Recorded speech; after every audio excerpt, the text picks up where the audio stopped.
Okay, welcome back, folks. This is Liam O'Mara. You're on Office Hours with Mad Professor. We're continuing our conversation series and introducing you to a lot of the really great candidates that are running this year, showing that you do have a lot more choices in our elections than the mainstream media is going to point out here. So today we're talking to Joaquín Vázquez, who's running for Congress down here in Southern California, in one of my neighboring districts, and we're going to talk a little bit about his race and what's distinct about it, but also a couple of really big, important national issues that I want to hit. So as I like to start with, we're going to ask for what's your elevator pitch? Introduce yourself to our viewers. Yeah, absolutely. So first of all, thank you so much. I'm really excited to be here. Uh, Excited to reconnect with you as well and seeing you at least virtually. A lot of the efforts that we've been doing right has been virtually from campaigning to organizing. So especially to be here again. Like Liam said, I'm Joaquin Vasquez. I'm running for Congress in California's new 52nd Congressional District. I'm really excited about what we're doing. We have three people running: myself, entrenched Democratic corporate incumbent, and then a Republican that in a district that has a majority, very safe blue district with upwards of 60% blue voters. It's a very sort of sure district that we can win. Give me a quick second. Yeah, for sure. And that, I think, honestly hits one of the things I think most people understand the least about primary challenges anywhere in the country, and especially in a state like California that uses those jungle primaries, they call them, where the top two advance. If you can get somebody running in there, especially in a safer district there, push the Republican down to third, and then you have a real choice in November, and you can weigh it on the issues where you're not worried about, oh my God, I'm going to pass the district to a Republican or something. It's like, no, you're really not in Southern California anywhere. So these are really important races to help people out. So I'm glad you're doing this. Right. Thank you. Absolutely. Yeah. So that's this is what we're doing. This campaign is 100% grassroots, zero corporate money. Like you said, there's a lot of great progressives running out there. It's really excited to not just be one of the few that are running, because it's really calling the attention of a lot of youth, but not only youth, people of all ages, right? That are just that they're tired of what's going on. They're tired of having sort of sellout politicians continuing to just cater to special interests, cater to their political donors, cater to Wall Street. And so here in San Diego, we have Rep. Juan Vargas. He's been in Congress for 10 years, and he's been in government for upwards of 30 years. This guy, a recent article that the San Diego Reader called it. Oh, you muted there. Yeah, they called it corporate. Juan Vargas at the corporate pick through, and it was sort of a headline that really picked off even Howie Klein from Blue America PAC Nice. said, hey, you know what? You write about this, right? Give a quick blog post. What is about Juan Vargas at the corporate pick through? And if you look at his campaign donations, right, you look at sort of the breakdown, you see top industries from investment securities, right? You see top industries from the insurance companies. Also, while this guy is saying that he supports, Medicare for all, you see in the past he's been called out. Excuse me. He's been Oh, we lost the sound again. yeah, he's been called out for taking money, corporate money from private prison companies, right? That he did before he got to Congress, but it's not something that he disavowed until 2018, well into his third term. And it's somebody that's shown already over and over again that his values don't really align with standing up for working class people, don't really align to standing up with for migrants in the district that is at the border, that is ground zero for sort of the chaos and the damaging effects, lasting impacts of what immigration policy has been in the U.S. More so with our previous president and continuing right now with this current president, where uh, he continues to implement same policies or same strategies, uh, even if he continues to move it, even if he continues to move sort of or change the approach, right? If Right. we have not necessarily families being separated by border agents right now at the border. More so, we have a system now that forces parents to send their children on their own because they have a better chance of getting obtaining asylum as children on their own, right? And so there's still family separation happening. It was happening before Trump. It happened to my family. We know exactly how it is, uh, and we know exactly what it is to see a politician that is just doing lip service versus actually getting something done, right? Same thing with homelessness, right? My dad's deportation led to my my family being evicted, right? Because we couldn't make ends meet after he was out of the picture. And Right. so we know exactly what's going on here in San Diego. Homeless advocates going up against the machine, going up against developers, going up against giant real estate who are more focused on building and building new homes that are not affordable, even if they call it inclusive, right? They're not really affordable for the lowest tier income earners, right? These are luxury condos. These are luxury homes that continue to be spent on and they use up a lot of the funding that is being sent from the federal government, right? Instead of really making sure that we're housing everyone. So issues that I'm talking about right now here, right? We're talking about immigration. Yes, abolitionists. We're talking about Title 42 is coming to an end, but there's talk about a sort of lapsing that or continuing to extend it, right?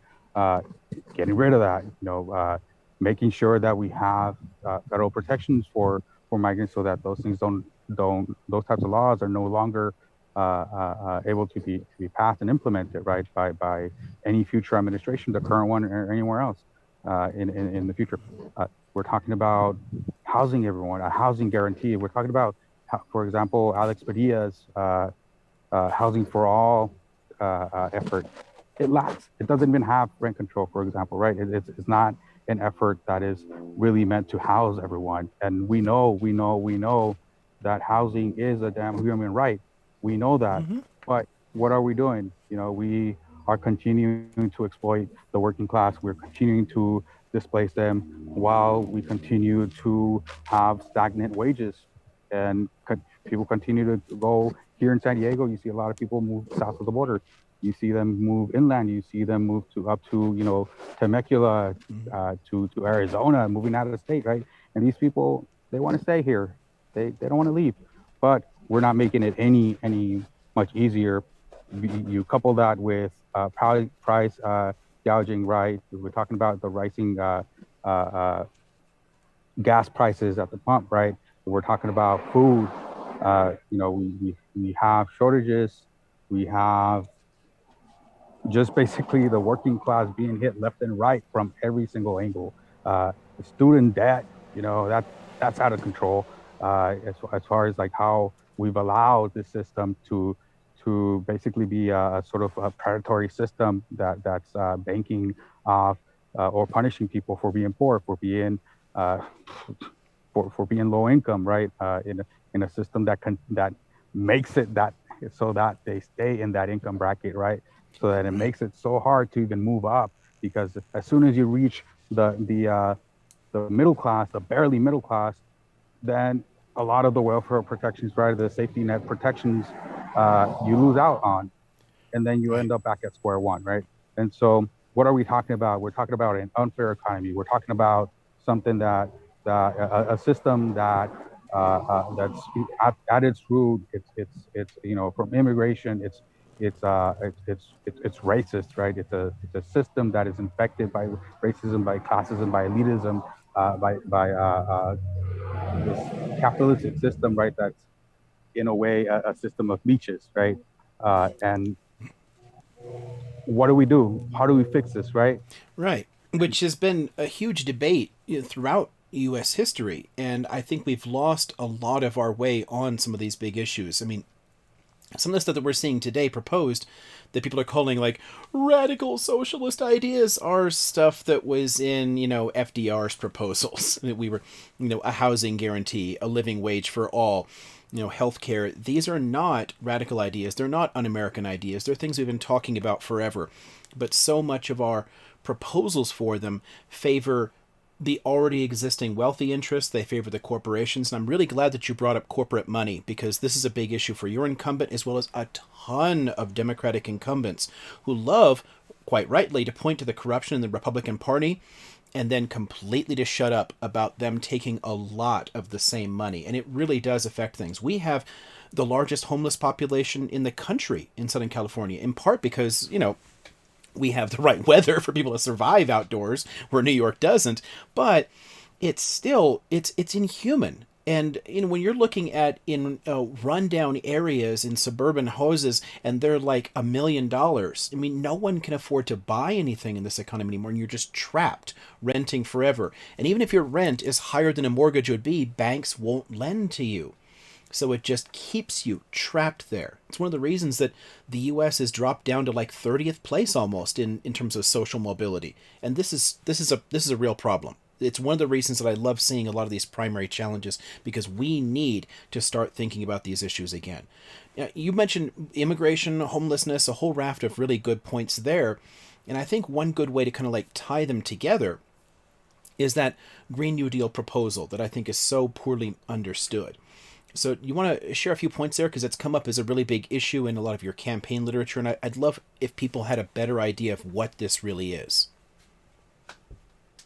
Yeah. So I think really the biggest points of confusion right there for a lot of folks is the word green, right? And so and that the intention is not necessarily to be confusing, but more so adding that to what the idea of a new deal, that passed back in the day, would look like today.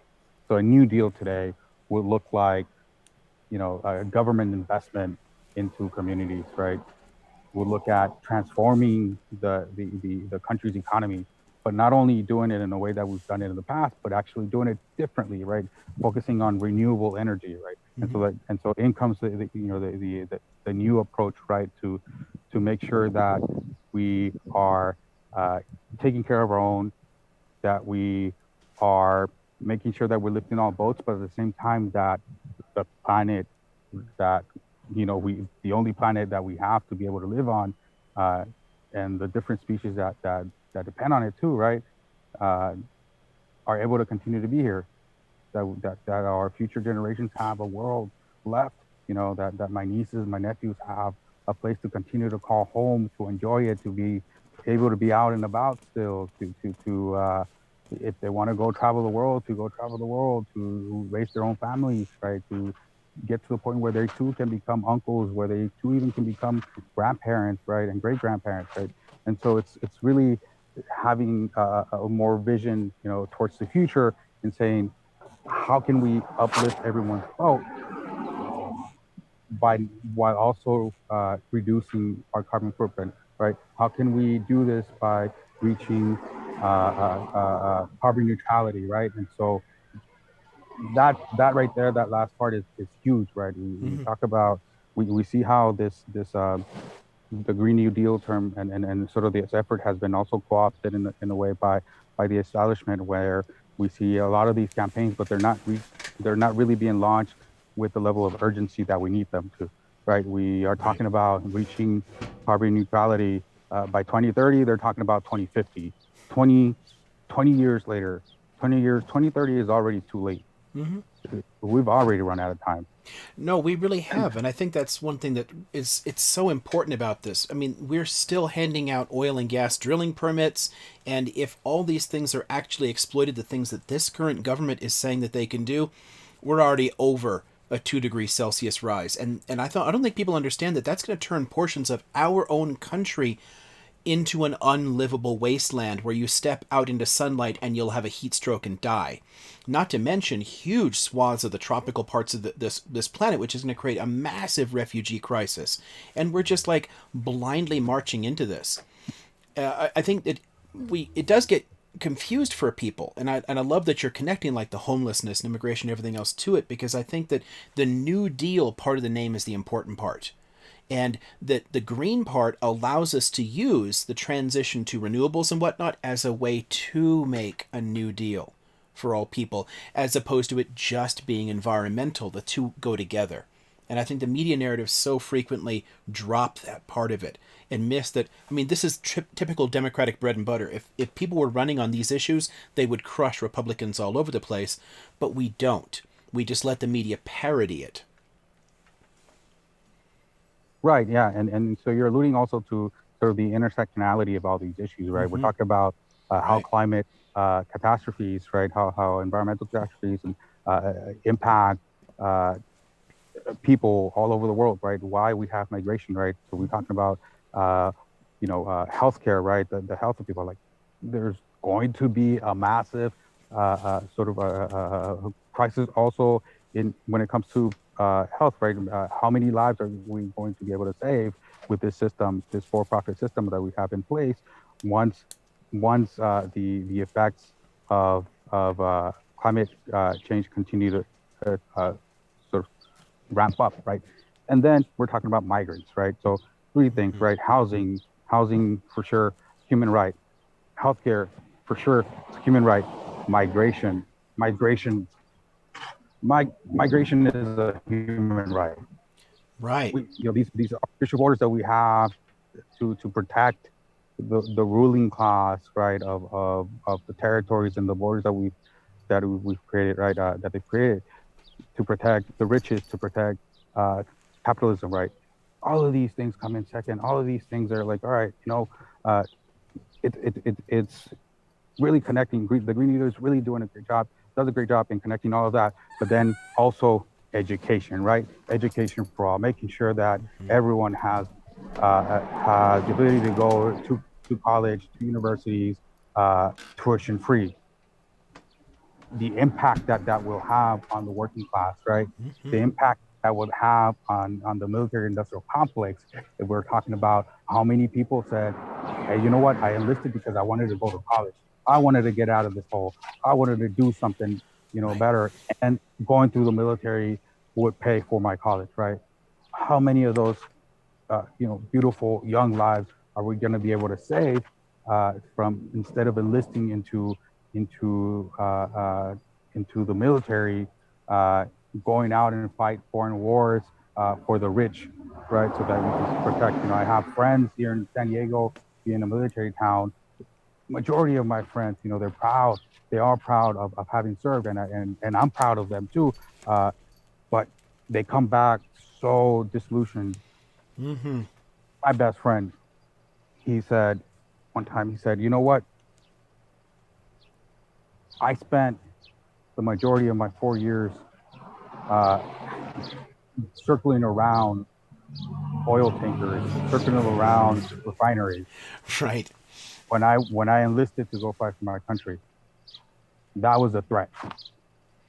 That was the threat that we were told that we had, right? Right. I, Protect I the mean, we let fuel people, company. politicians, media, everywhere else talk about how we're protecting our country and that, but what we're really doing is protecting the interests of major banks, oil, resources, that sort of Right. thing, and keeping that supply going. When honestly, we don't even depend upon the U.S. doesn't really use much oil from overseas, and we get most of it here already. It's just enlisting a kind of like control network for portions of the global economy rather than actually making us safe. And the more we participate in these places overseas, the more that we fight other places, it makes us less safe because it encourages tons of terror to rise up. So it's really good to keep those issues linked together. And I really feel you. One of the I mean, I teach at universities a bit further north there, but I've moonlighted for a number of years for evening classes at a community college in San Diego. And a lot of my students there are current or former military who are trying to make use of that GI Bill. And they tell me the same stories. I joined the Marines because I wanted to climb out of poverty and be able to get a good job out of this. There have to be better ways to do this. And the connections between a lot of these different policy proposals, I mean, we really, all we're talking about is restoring that land of opportunity, restoring that American dream that we all talk about and pretend is still there. And we need people like you in order to push these things through. Yeah. There, okay, yeah. There's one good thing that you sort of like raised there in terms of like the immigration, and then I have like one good concluding question here because I know we're sort of pressed for time today. You've talked a bit about immigration already and how important that is, and I know I have so often wished that Democratic politicians were the way that Republicans caricature them. You know, all the whole like open borders rhetoric and all that crap. We used to have open borders in this country, and it led to our rise to power in the first place as a great country. And as soon as we started clamping down on that, we've slowed down our growth, we've slowed down tons of things, and we have hurt so many people. A lot of the people in this country that came here seeking opportunities then get trapped by these militarized borders and then trapped in this weird liminal state where they can't really object to abuses from employers. So it benefits only the employers and actually harms people who are benefiting this country. But we don't have enough people willing to stand up and say, we need to fix this artificial problem. And I love that you're doing that. Yeah, thank you. And for me, it's personal. It's personal for me. It's personal for my neighbors. It's Mm-hmm. personal for a lot of people here in Southern California, right? We there's not a saying, but there's an acknowledgement of knowing, that we didn't cross the border crossed us, right? And so it's Right. it's true. It's true to every last word of it. Mm-hmm. Uh, every to the whole meaning of that extension of those words. And so when we're talking about immigration and when we're talking about the Democratic Party, it's always, and consultants, party insiders, they'll always tell you, hey, you know what? You got to drop immigration. A current council woman in San Diego once told me, right? She was like, hey, you know what? I don't give a ask about, about immigrants because what I'm worried about is the people here right now. Like, you know what? The people here right now are immigrants. Right. We have so many mixed status families Mm-hmm. uh, that your constituents are the people here, and so those are the people that we need to really be taking care of. Also, it's also the rhetoric that we hear, the rhetoric that we hear on the right, or even people in the center. They're like, hey, you know what? Uh, I would love to do some help, to do some work there and help them out, but we got to take care of our own first. We This whole country, it's a country of immigrants. Yeah. We are our own. Right. Our Exactly. parents, our family members are, on our own. At a last time I ran at a union sort of interview with the San Diego Imperial Valley Labor Council, I was talking to them and telling them about why this is so important, why this issue is so important to me, what happened to my family. And this guy gets up. He's got his red flannel. He's he's like the whitest guy you can see, and he's got his work boots. He's got his jeans. He lives sort of inland, alpine area. If you're familiar with San Diego, Mm-hmm. you don't have a lot of brown folks out there unless they're working the yards, uh, or the landscaping. But he said, hey, you know what? He got up and he was in tears and he said, you know what?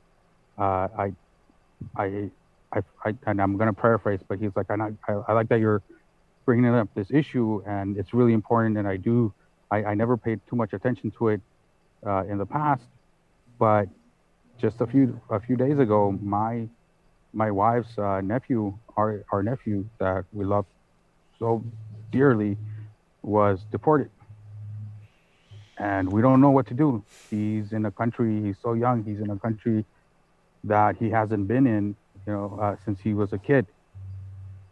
Right. We don't know what to do. We don't know Mexico. He doesn't know Mexico.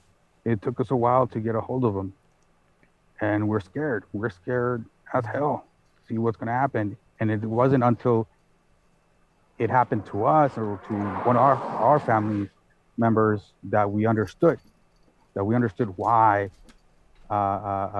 Hispanics and why migrant communities fight so much for immigration reform, why we're fighting to provide a pathway to citizenship for the 11 million plus undocumented immigrants in this country, right? And so Right. it's it's it's the intersectionality of all of this, right? Right. People don't need to be coming into this country. Wouldn't even need the the to feel the need to be coming into this country if things were going well back home in their countries, whether if it's because of natural disasters that are exacerbated by the fossil fuel industry that is banking on this climate crisis, right? Right. That really is comes down to manufacturing of their own, right? Uh, it's due to the political turmoil that these countries have because of the austerity that they're facing, because of the relationships that we have, our foreign policy, right?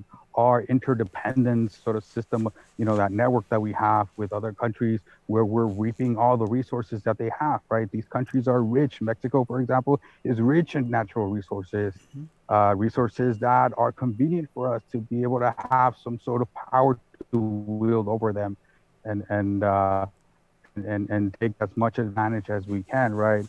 So it's when I think about the New Deal, I think about policy work that I was doing in the Obama administration, where we're looking at trade deals and making sure that we raise the the protections for the environment, the standards, right? Protections for workers, and not just in general, just in those countries, but our companies, our multinationals, when they're doing American companies, when they start conducting business abroad, making sure that they are having internal policies that meet the standards, at least of like the highest standards of the states. Right in California, we have some of the highest standards when it comes to labor protections and the environment. Right, and so at least having multinationals when they go abroad, they're conducting business. Say, hey, you know what?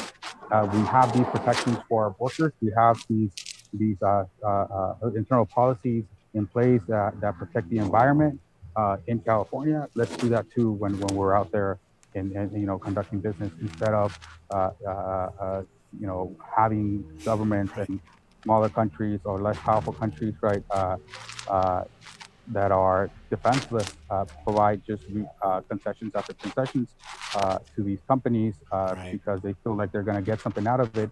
And then companies like Walmart, Monsanto, whatever other giant company, Coca-Cola, Nestle, goes out there, they take and they take and they take, and then they take off and they leave, these Mm-hmm. giant structures. They they empty out their basins, they empty out their rivers, they dry them up. So the Green New Deal, what's it Right. about? It's transforming the global economy. And it's going to start here. And it's going to start with you. And it's going to start with me. It's going to start with us getting rid of the corruption that we have in our government, right? And making sure that we have representatives that are fighting for the, the uplifting of the people, not Mm-hmm. corporate interests, not special interests, not banking on the the misery that this system is causing our communities, the most vulnerable communities, to experience, to live, to go through. Yeah, that profit seeking internationally just leads to this massive race to the bottom where, regardless of what standards we have, if the companies can go overseas and do whatever they want and exploit the weaker laws there, you can force them, the multinationals. I mean, a lot of multinationals are richer than countries are. They can pressure to get things, and you can find examples of that even here. I mean, just think about what was done to Appalachia when we did all, they had all those coal mining jobs, and as soon as they, things changed, they just left and abandoned everybody. And Yeah. who's taking care of people like this? And you have the same situation over and over and over again around the world. And it's no wonder people feel compelled to move. And we let goods move freely, we let capital move freely, we don't let people. So at the end of the day, we all kind of suffer for it. And I'm really happy when people bring up issues like this. And that's a So perfect example. And it makes me think, what do you do, right? What do you do once an industry like these big companies leave a place and all these folks end up unemployed? How do you fix that? yeah, and Well, this is something that other there's countries a have not been doing. too I yeah mean, there's people have there's been a doing not this well. too yeah, and they continue to do it, right. It's normal for them, and then they blame it on the workers. But what do you do? Well, there's this one sort of provision, or I want to say more of a proposal within the Green New Deal, which is the federal jobs guarantee. Federal Mm-hmm. jobs guarantee, literally what it says. is Yeah. what it means, right? And so we need politicians that are looking at that,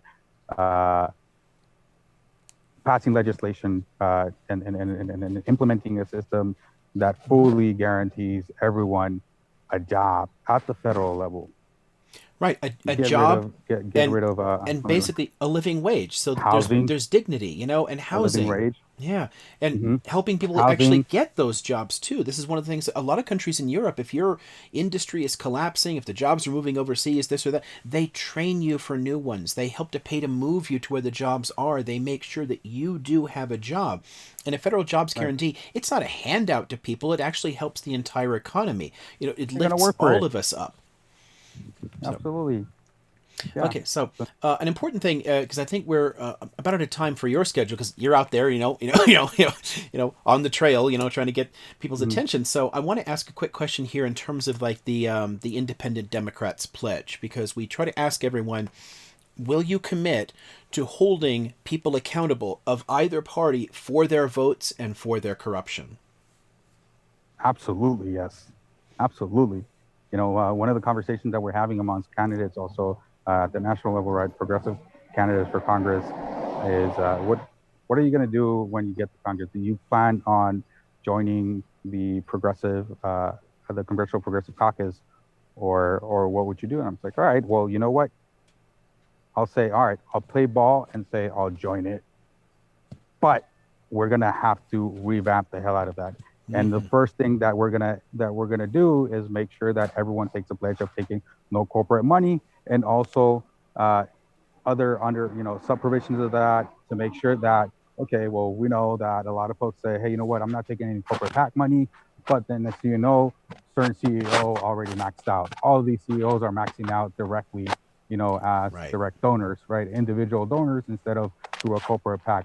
That's the same thing, right? Mm-hmm. And so making sure that we keep everyone, that's joining, whether it's that caucus or we create a new one, right? We create a new Mm-hmm. one, other folks, and make sure that we're fighting against them. If I ever join, for example, a caucus like the, Progressive, Congressional Caucus, and they end up endorsing folks like, you know, Henry Cuellar, or in this case, my opponent, uh, Juan Vargas, right, or any of these other, corporate goons, I'm gonna straight up go endorse their progressive opponent, and I'm gonna go from day one, go march, go knock on doors with them, and go campaign for them. Why? Because that's exactly what we got to do. And so it's Right. really weeding out all of these, marionettes that we have, these corporate marionettes, right? And making sure that we have people with guts, with courage, with dignity, with integrity, running for office, and people that have the lived experience, not only that elitist, classist sort of, approach to government, where only certain people with degrees, and it's only certain people of certain color of skin, are in these tables, right? We Right. are one of the most diverse countries in the world, if not the most diverse, right? And so our government still fails at keeping that promise of liberty and justice for all. We still don't have that liberty. Right. We still don't have that liberation, right? And so, it's really making sure that if we are running on these values, if we are running on these issues, that we only not only talk the talk, but we walk it, you know. And so that's the goal. That's the goal. And I Right. really look forward to working with the likes of you and the likes of every other progressive that's running. Anyone on the left, whether you're running as a socialist, if you're working in the center, I'm gonna push them hard. If I have to collaborate with them, and come to some compromises, we're gonna push them hard to pull them further to the left, and make sure that they're actually, looking out for the best interest of the people and not their own.